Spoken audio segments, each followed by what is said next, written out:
بسم اللہ الرحمن الرحیم۔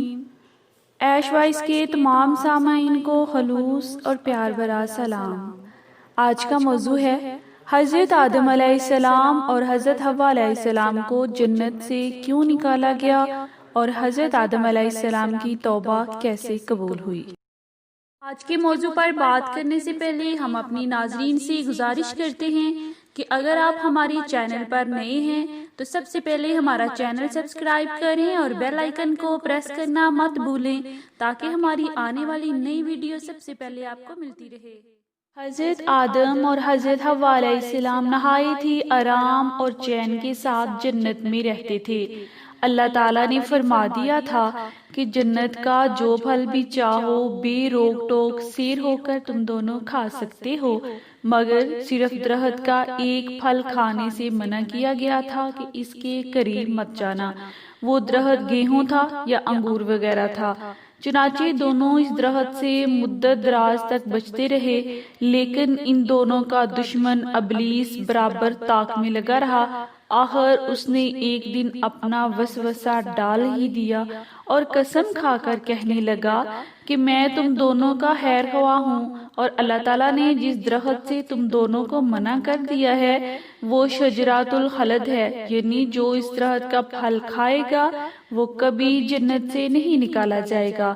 پہلے حضرت حوا علیہ السلام اس شیطانی وسوسے کا شکار ہو گئیں اور انہوں نے حضرت آدم علیہ السلام کو بھی اس پر راضی کر لیا اور ناگہاں غیر ارادی طور پر اس درخت کا پھل کھا گئے۔ آپ نے اپنے اجتہاد سے یہ سمجھ لیا کہ نہیں، طنز یہی ہے، اور واقعی ہرگز نہیں تحریمی نہیں تھی، ورنہ حضرت آدم علیہ السلام نبی ہوتے ہوئے ہرگز اس درخت کا پھل نہ کھاتے، کیونکہ نبی تو ہر گناہ سے معصوم ہوتا ہے۔ بہرحال حضرت آدم علیہ السلام سے اس سلسلے میں اجتہادی خطا سرزد ہو گئی، اور اجتہادی خطا معصیت نہیں ہوتی۔ حضرت آدم علیہ السلام چونکہ دربار الہی میں بہت مقرب اور بڑے بڑے درجات پر فائز تھے، اس لیے اس اجتہادی خطا پر بھی مورد عتاب ہو گئے۔ فوراً ہی بہشتی لباس دونوں کے بدن سے گر گئے اور یہ لوگ جنت کے پتوں سے اپنا ستر چھپانے لگے، اور اللہ تعالیٰ کا حکم ہو گیا کہ تم دونوں جنت سے زمین پر اتر پڑو۔ اس وقت اللہ تعالیٰ نے حضرت آدم علیہ السلام سے دو خاص باتیں ارشاد فرمائیں۔ ایک تو یہ کہ تمہاری اولاد میں بعض کا دشمن ہوگا اور ہمیشہ آپس میں انسانوں کی دشمنی چلتی رہے گی۔ دوسری یہ کہ تم تمام عمر زمین میں ٹھہرنا ہے، پھر اس کے بعد ہماری ہی طرف لوٹ کر آنا ہے۔ چنانچہ قرآن مجید میں اس واقعہ کو یہاں بیان فرماتے ہوئے اللہ تعالیٰ نے بیان فرمایا ہے۔ تو شیطان نے جنت سے انہیں لرزش دی اور جہاں رہتے تھے وہاں سے انہیں الگ کر دیا، اور ہم نے فرمایا نیچے اترو، آپس میں ایک تمہارا دوسرے کا دشمن، اور تمہیں ایک وقت تک زمین میں ٹھہرنا اور برتنا ہے۔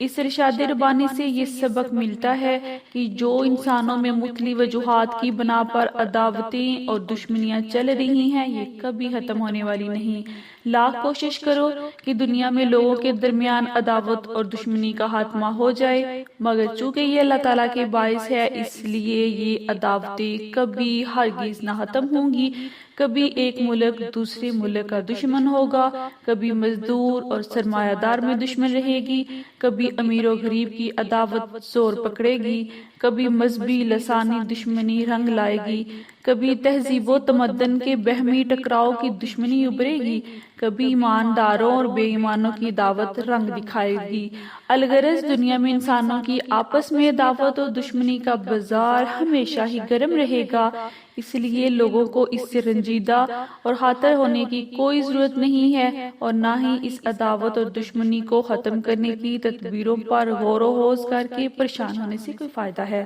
کیونکہ جس طرح اندھیرے اور اجالے کی دشمنی، آگ اور پانی کی دشمنی، گرمی اور سردی کی دشمنی کبھی ختم نہیں ہو سکتی، ٹھیک اسی طرح انسانوں میں آپس کی دشمنی کبھی ختم نہیں ہو سکتی، کیونکہ اللہ تعالیٰ نے حضرت آدم علیہ السلام کی زمین پر آنے سے پہلے ہی یہ فرما دیا تھا،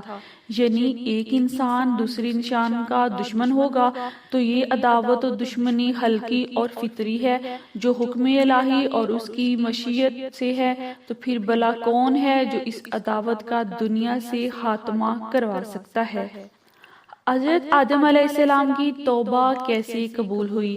حضرت آدم علیہ السلام نے جنت سے زمین پر اترنے کے بعد 300 برس تک ندامت کی وجہ سے سر اٹھا کر آسمان کی طرف نہیں دیکھا،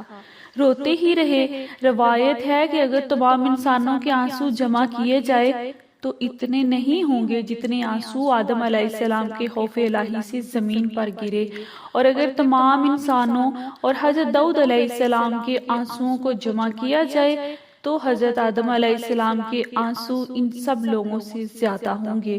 بعض روایت میں ہے آپ نے یہ دعا پڑھ کر دعا مانگی تھی،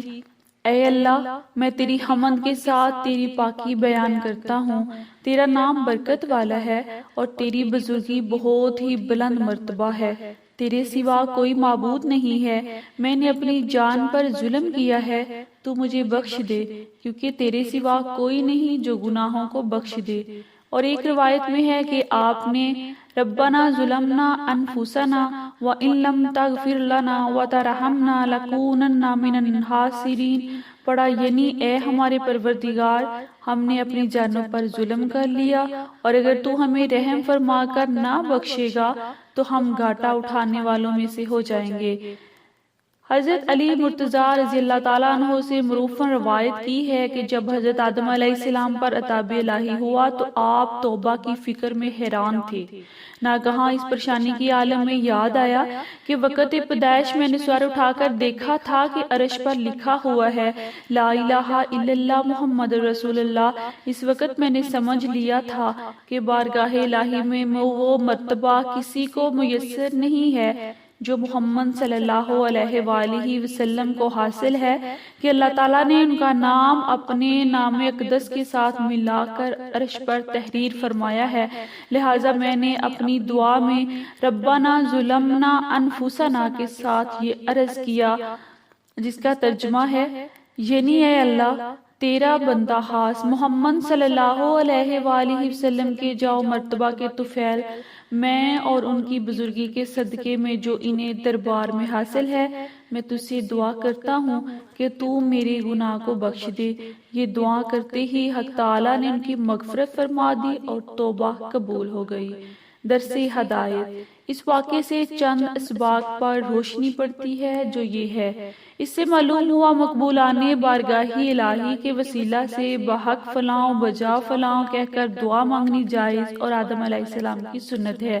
حضرت آدم علیہ السلام کی توبہ 10ویں محرم کو قبول ہوئی۔ جنت سے نکلتے وقت دوسری نعمتوں کے ساتھ عربی زبان بھی آپ سے بھلا دی گئی تھی اور بجائے اس کے سریانی زبان آپ کی زبان پر جاری کر دی گئی تھی، مگر توبہ قبول ہونے کے بعد پھر عربی زبان بھی آپ کو عطا کر دی گئی۔